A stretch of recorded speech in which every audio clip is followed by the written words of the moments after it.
Hello guys, అందరూ ఎలా ఉన్నారండి? నేనైతే చాలా బాగున్నాను. Welcome back to my channel Varshi talks. ఈరోజు మన వీడియో ఏంటంటే పుదీనా రైస్.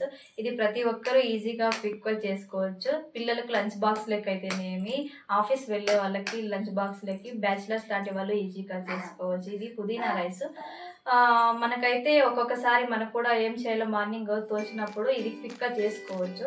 ఈ పుదీనా రైస్కి ఏమేమి వేసుకోవాలో పదార్థాలు అయితే ఇప్పుడు నేను చూపిస్తున్నాను. ముందుగా అయితే ఇక్కడ నేను అన్ని ఇంగ్రీడియంట్స్ తీసుకున్నాను. పుదీనా నీట్గా కడిగేసి ఒక గుప్పెడంత పుదీనా అయితే తీసుకున్నాను. తర్వాత అల్లం ముక్కలు 1 ఇంచ్ అల్లం ముక్క తీసుకున్నాను. 4-5 పచ్చిమిర్చిలు తీసుకున్నాను. వెల్లుల్లిపాయ 1 గడ్డ తీసుకున్నాను. మొత్తం అన్నీ సరే ఒక ప్లేట్లోకి అయితే నేను రెడీ చేసి పెట్టుకున్నాను. తర్వాత ఒక జార్ అయితే తీసుకొని ఈ కడిగిన గుప్పెడంత పుదీనాని అయితే జార్లో వేసుకుంటున్నాను. తర్వాత వచ్చేసి ఒక 4-5 పచ్చిమిర్చిలు వేసాను. ఇక్కడ పచ్చిమిర్చి వేసిన తర్వాత అల్లం వేసాను.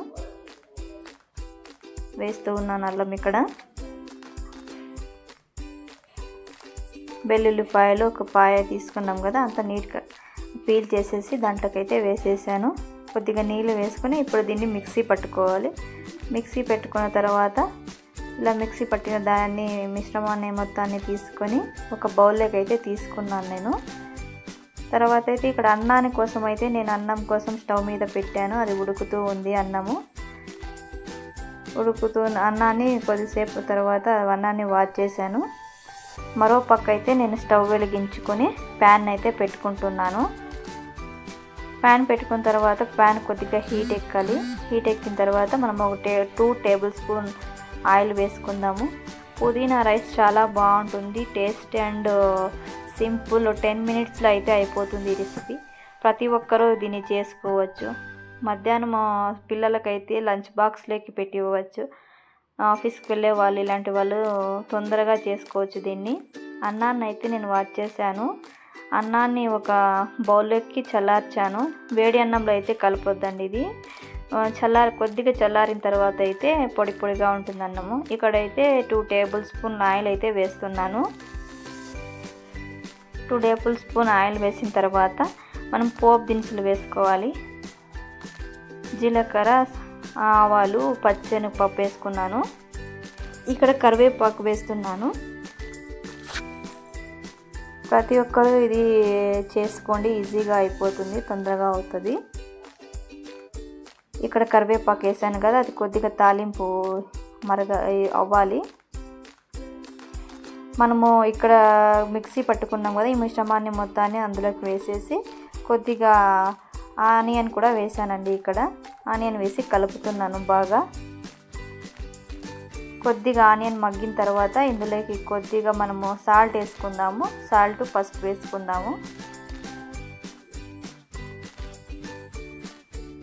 ఇక్కడ చూడండి, నేను సాల్ట్ అయితే వేసుకుంటున్నాను. ఇప్పుడు సాల్ట్ వేసుకుంటే కొంచెం తొందరగా మగ్గుతుంది ఇది.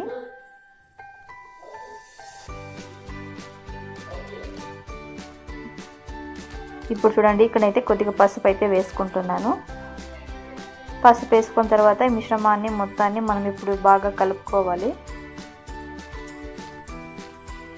నేను ఒక సైడ్ అయితే అన్నాన్ని అప్పుడే రెడీగా చల్లార్చి పెట్టుకున్నానండి.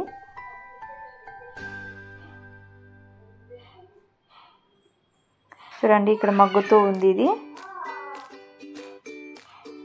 ఇంతలోపు అయితే నేను చూడండి ఇంతవరకు మగ్గింది ఇది. ఈ మిశ్రమాన్ని మొత్తాన్ని మనం ఇప్పుడు స్టవ్ ఆఫ్ చేసుకుందాము. స్టవ్ ఆఫ్ చేసుకునేసి పక్కకు దించుకుందాం దీన్ని. చూడండి, అన్నాన్ని అయితే నేను ఇలా కలుపుకున్నాను. బాగా సింపుల్ అండ్ ఈజీగా అయిపోతుంది. నా ఛానల్ని ఫస్ట్ టైం చూస్తుంటే లైక్, షేర్ అండ్ సబ్స్క్రైబ్ మాత్రం నేర్చుకోండి.